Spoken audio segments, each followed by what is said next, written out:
Hey everyone, happy Tuesday. It's the beginning of the week, and that means I'm usually pretty tired. I don't know why. I was talking to Sean this morning. We're trying to figure out how much sleep we think we need because I think it's a lot. Is that normal? That's my FAQ for you because I feel like I need a lot of sleep. Okay, but anyways, Tuesday means that I'm on Tumblr. And if you've asked your questions with the hashtag KatieFAQ, I have searched the hashtags and I've searched my inbox and I have come up with some answers to your questions. And today I have 4, and I also, stay tuned until the end because I have a really cool website to check out. It's the one that I forgot. Remember, I was like, somebody sent me this cool thing, but I forgot to get it the other day. Now I have it. So thanks to the person who sent it to me for resending it. Okay, so question number 1. My sister got diagnosed with bipolar disorder while in the throes of an addiction. I know drug use can cause bipolar disorder, but I worry that she's over-medicated, taking high doses of Ritalin, Adderall, Xanax, and Wellbutrin. She acts drugged. Recently, she was off her meds for a short period of time, and she seems so much better. Is it possible that she got an incorrect diagnosis while she was in her addiction? Can the ups and downs of drug use mimic symptoms of bipolar disorder?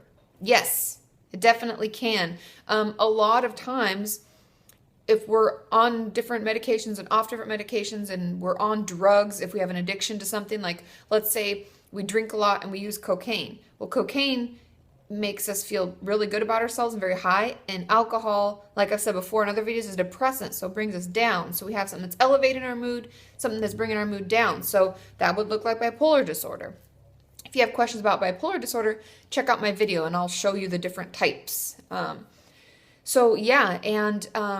But there's a couple things. Okay, so yes, addiction can mimic bipolar disorder and it's often misdiagnosed. Bipolar disorder is also misdiagnosed as depression a lot because people who have bipolar 2 or even bipolar 1, if they come in with a depressive episode, because that's usually when people want to get help, people will think that it's depression. They'll not realize that there's also mania or hypomania. So I would always get a second opinion just because. And people with bipolar disorder are usually on 2 medications or so. You need a mood stabilizer and a lot of times need antipsychotic. Some people can get away with just 1, but most of my clients with bipolar disorder are on 2 medications.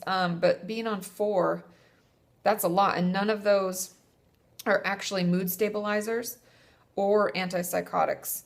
So I would look for a second opinion. But that's just obviously I'm not a doctor, so I would definitely look into that, okay? Question number 2, for your next Tumblr Tuesday, how do I keep positive when entering back into real life after treatment? For me, I'm fine for a few weeks, then depression, anxiety, and the ED voices return. It's been about 2 months since I came home, and though behavior use is low, I'm mentally backsliding. This is very common, so don't think that all is lost. It's really difficult when we're coming out of treatment because all of a sudden, all of those things that we've kept out, like all the stressors and stuff that treatment kept at bay, are now like crashing down on us. And we're like, holy shit, I remember why I was in treatment because this is really stressful. Now, the best thing to do is to increase the amount of things you're doing for coping. So taking time for yourself. Since if you're back in school, I'm trying to see if it just says into real life. So if you're back in school, I would definitely talk to your teachers and your school counselor and maybe take a few easier classes to balance out the hard classes so you don't feel too overwhelmed. You may need to increase your sessions for a little bit where you see your therapist twice a week or something like that. It's very common, but we have to use our skills to keep us on track. And because you feel like you're mentally backsliding, we may just need a little bit more support. So like I said, increasing sessions, maybe doing an outpatient where after school we go to a treatment center or we take like half the amount of classes. And this is if we're in school. If it's work, we may just want to go back part-time. Just know that we don't have to go 0 to 60. We don't have to go from treatment to 100% back to regular life because that's really difficult. And that's asking a lot of ourselves, right? Because school and work and everything is very stressful. And to go from not having to do any of that to doing it all at once can be really overwhelming. And that's not abnormal. What you're feeling is very normal. Let's just make sure to take some time for you and figure out what's best, okay?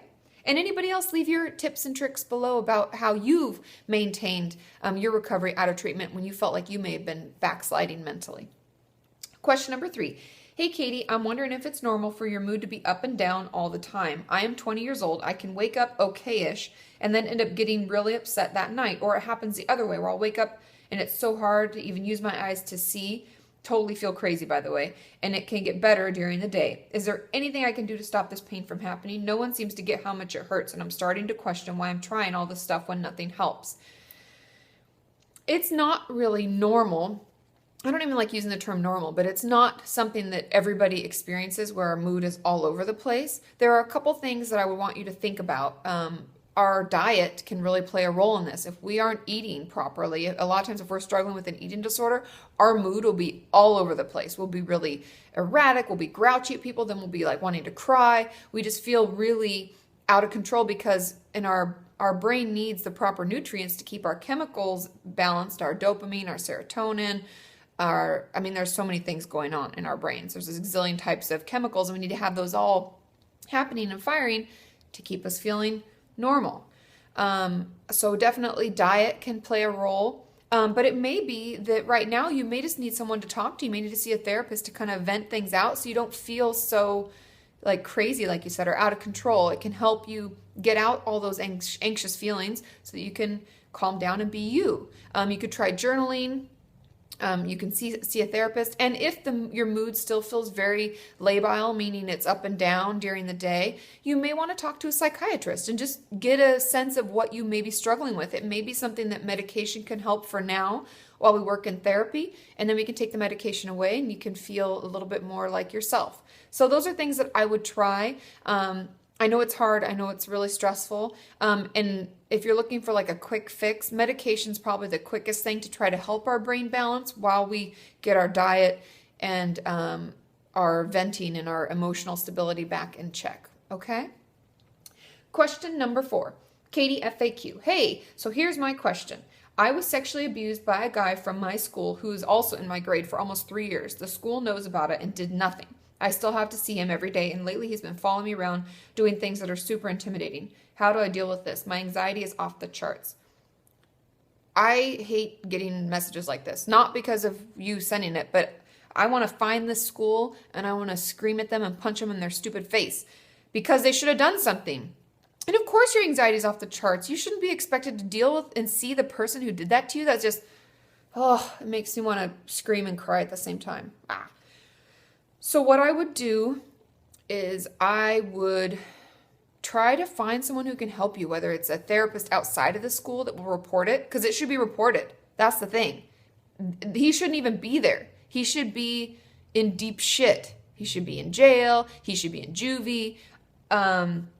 We need to find a way to get you to feel safe at school because you shouldn't have to deal with this. So I would find a therapist that's outside of school, or if you haven't talked to the school counselor, if there's a new school counselor, a new school psychiatrist, please make an appointment and see them.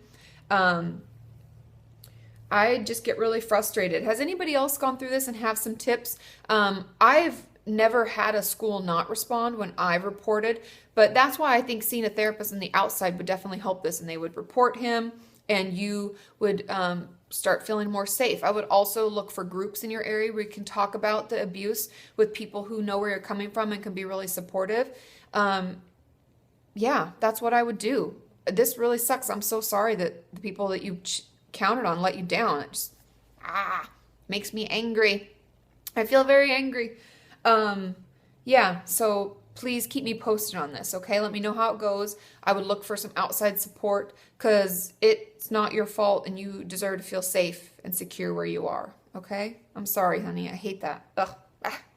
Okay, journal topic. So one of my followers on Twitter sent me a direct message, and you know how I talk about writing letters to the future you and talking to you as a child and doing that work with ourselves? There is a cool website called futureme.org, and I'll put it in the description below.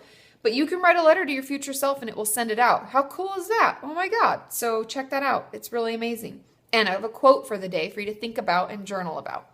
And it says, and I got this on Instagram because I follow some people and they write really motivating stuff. Don't worry, your life is turning upside down. How do you know that the side you're used to is better than the one to come? And I think that is just such a great quote to think about when we're dealing with recovery, because it can feel like we're turning our world upside down.